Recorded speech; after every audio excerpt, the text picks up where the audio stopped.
ડભોઈ શહેર વાઘનાથ મંદિરથી જૂના એસટી ડેપો સુધી બેરિકેડિંગ કે ચેતવણી બોર્ડ વિના જ કામગીરી. ચોમાસાની શરૂઆતમાં જ મોટી હોનારતની આશંકા. શહેરમાં વિકાસના નામે ચાલી રહેલી કામગીરી હવે સ્થાનિક રહીશો અને વાહન ચાલકો માટે મોતનું કારણ બની શકે તેવી આશંકા સેવાઈ રહી છે.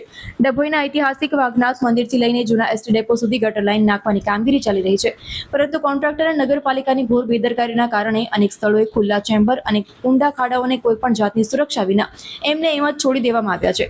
નથી બોર્ડ કે બેરિકેડ. રાત્રે અંધારામાં યમરાજ બની શકે. આ ખાડા નિયમ મુજબ કોઈ પણ જાહેર માર્ગ ઉપર ખોદકામ ચાલતું હોય ત્યારે સુરક્ષા બેરિકેડિંગ, રાત્રે ચમકતા એવા રિફ્લેક્ટર કે કામ ચાલુ છે ના ચેતવણી બોર્ડ લગાવવા ફરજિયાત છે, પરંતુ આ સાઇટ પર નિયમોના લીરે લીરા ઉડાવવામાં આવ્યા છે.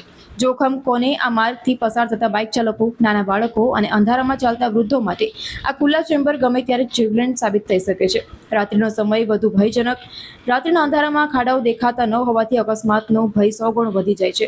ગુજરાતમાં ચોમાસાની સિઝન શરૂ થઈ ચૂકી છે. ધોધમાર વરસાદ પડશે અને રસ્તાઓ પર પાણી ભરાશે ત્યારે આ ખુલ્લા ચેમ્બર અને ખાડાઓ પાણીની અંદર છુપાઈ જશે અને તેવામાં કોઈ નિર્દોષ નાગરિક આ ખાડામાં ખાબકે ત્યારે મોટી દુર્ઘટના સર્જાય તો જવાબદારી કોણ લેશે? ચોમાસાની શરૂઆતમાં કોઈ અકસ્માત થશે તો જવાબદાર કોણ? હાલ તો આવા કેટલાક સવાલો છે તે ઊભા થયા છે.